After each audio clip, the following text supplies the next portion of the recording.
Your Eminence, Cardinal Peter Turkson, the Right Reverend Michael Burrows, Archbishop Ian Ernest, distinguished invitees.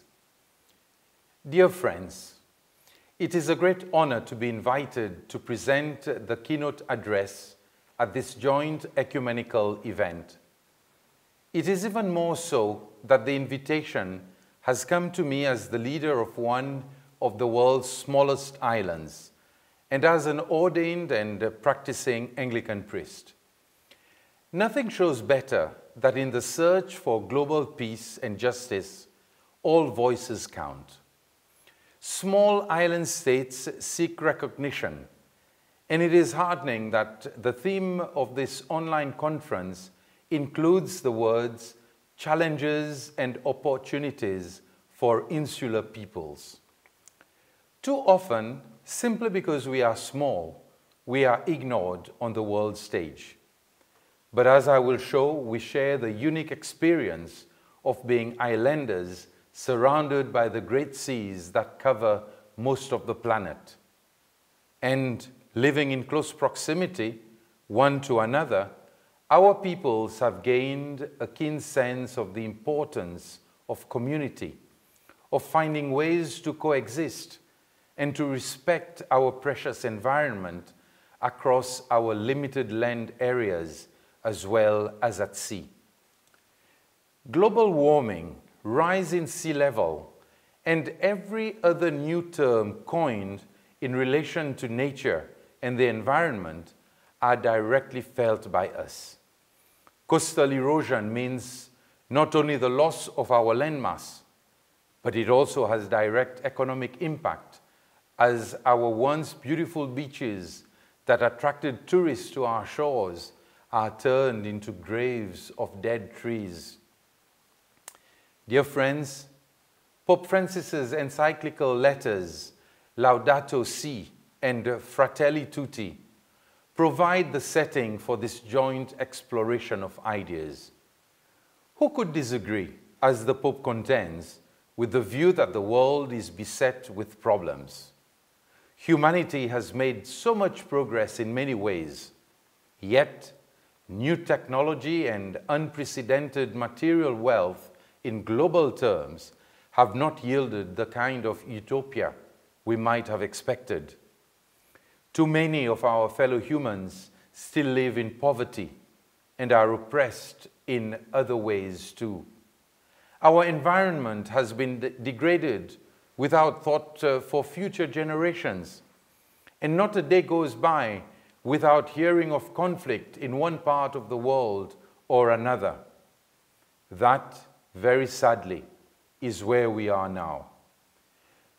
One can only be inspired by the way Pope Francis looks at humanity and the challenges we face. It is obvious that there has been a constant manipulation and deformation of concepts such as democracy, freedom, and justice. Selfishness and indifference have pushed humanity in the opposite direction of building a more fraternal world, where we support each other instead of looking down on my neighbor. We are englobed by so many negatives that we forget we are all on the same Titanic, and that the iceberg staring us in the face will destroy all of us. Based on that, we are all religiously called to be part of a vision of rebuilding our communities as we patch together a broken world. As believers, we share and identify ourselves in the words of the 18th century poet Alexander Pope. I quote, "Hope springs eternal in the human breast," unquote. Without hope, we would be lost, which is why I have called my presentation Islands of Hope. Different islands in the world have learned to live with the threat of hurricanes and tsunamis, with volcanoes and earthquakes. They have been exploited by greater powers for their natural resources and even for their labor. They have faced famines when supplies have failed, and they have been drawn into wars that were not of their making, yet they have never lost hope. We have stood our ground and have not only produced great minds, but have also been world examples.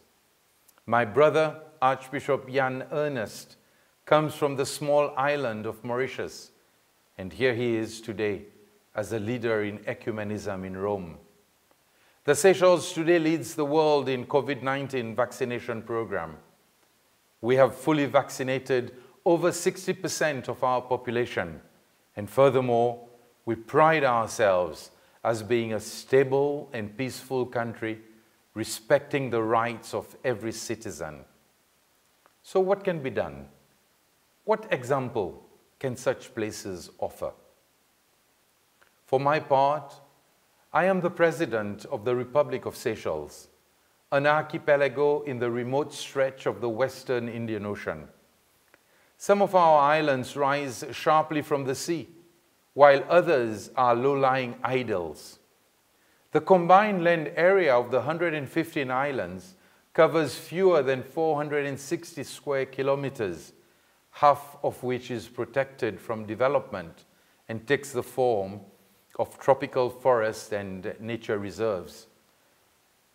But the land is minuscule compared with the vast area of oceanic space, some 1.374 million square kilometers within our jurisdiction. We are small in terms of landmass, but bigger than Germany, France, Turkey, Poland, and many other countries in terms of our territory. Little wonder that we see ourselves as an oceanic state and know that our future depends on the sustainable use of the sea. Of greater interest to the theme of this conference is our unique human history. Some 1,500 kilometers from the nearest point on the African continent, these remote islands attracted few visitors until the arrival of the French in the second half of the 18th century. Until then, the archipelago was uninhabited, and the French lost no time in claiming the territory as part of their own burgeoning empire. With the subsequent demise of their leader Napoleon, control was passed to the British, who retained the colony until independence was ceded to Seychelles in 1976.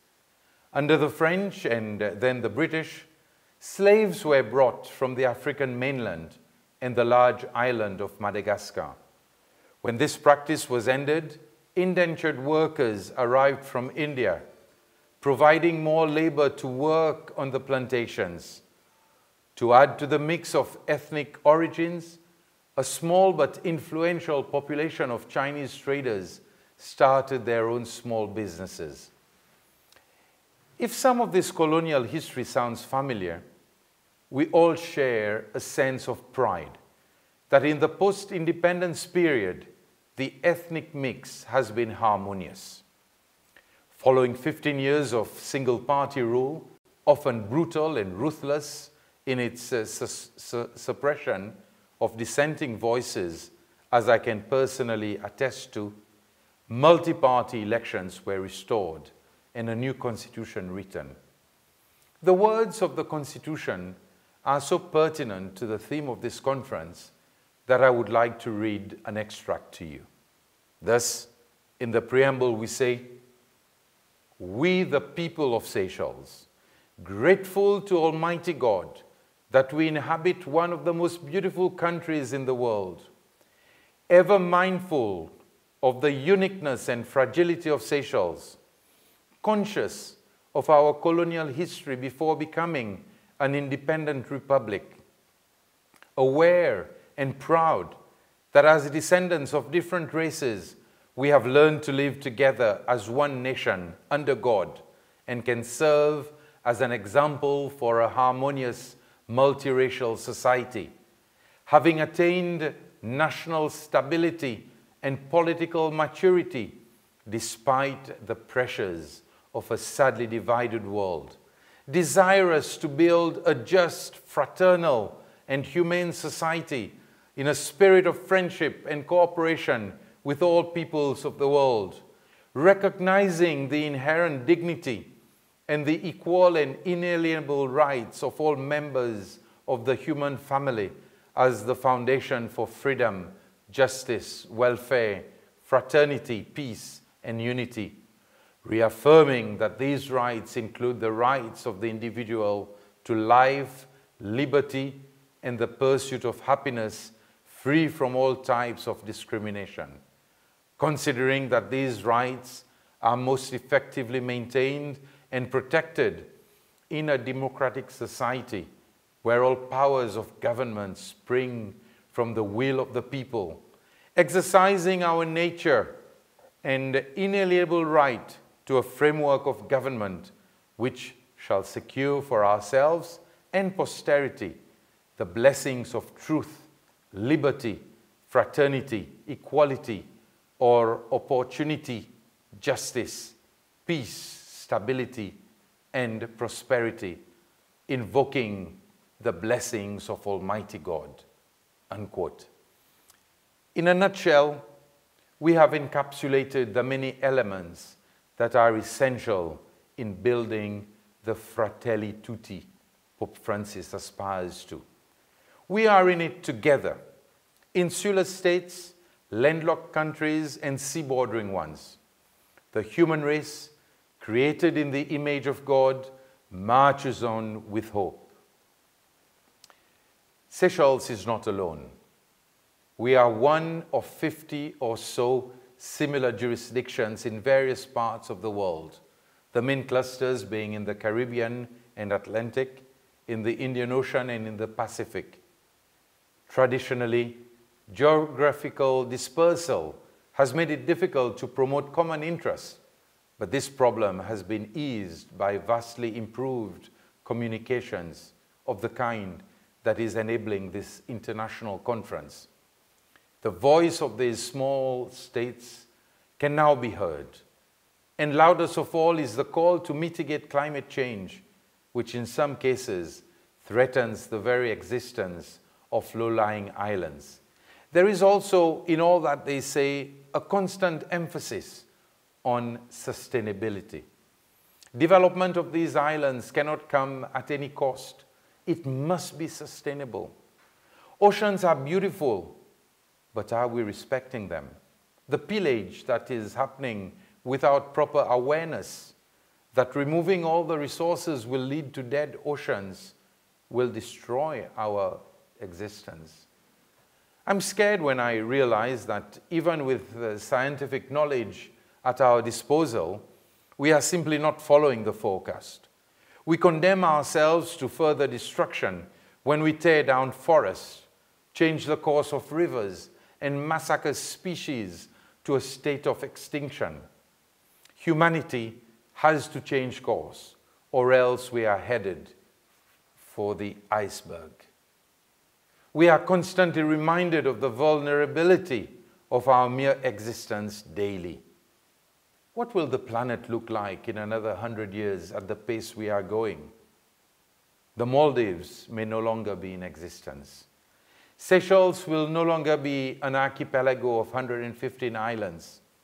The coastline of Mauritius will be further inland, but so will that of many continental countries. It will indeed be a catastrophe as far as population displacement is concerned, with less landmass.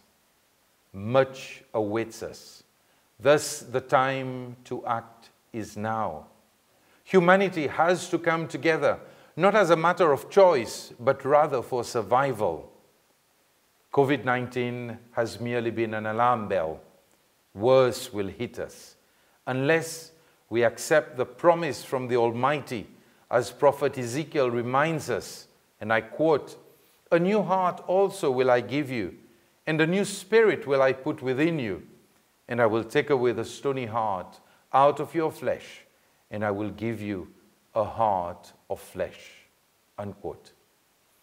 Each of the island states has its own problems, but are also models of exemplary practice. In my own region, for instance, each of the small island states now has its own university. Some of these practices and some of the places of learning were formed barely more than a decade ago. Invariably, they are small institutions reflecting their population catchment, but all can point to the enthusiasm of young people who want to improve their own life chances and those of their countries.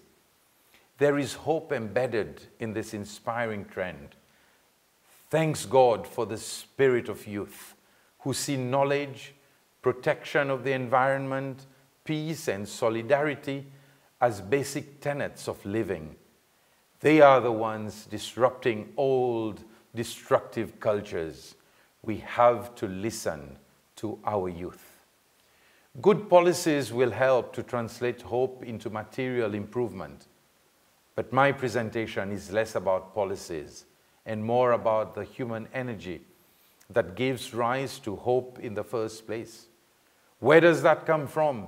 What is it about small states that nourishes this energy? The answer, I believe, comes from the nature of islands themselves and the resultant character of islanders. Geography is the obvious starting point. The simple reality of pockets of land surrounded by sea. And when these places are inhabited, they become natural communities, in one sense, separated from the rest of the world. The people who live there were traditionally on their own, responsible for their own actions, and united in finding ways of survival. Thus, islanders are remarkably independent in spirit and inventive in what they do. Had they not been, they would not have survived. It is not surprising that islands have intrigued outsiders and that a succession of writers offer their own accounts of what is different. Quote, "Big places are blurry, but small islands are pin-sharp," unquote, writes one observer.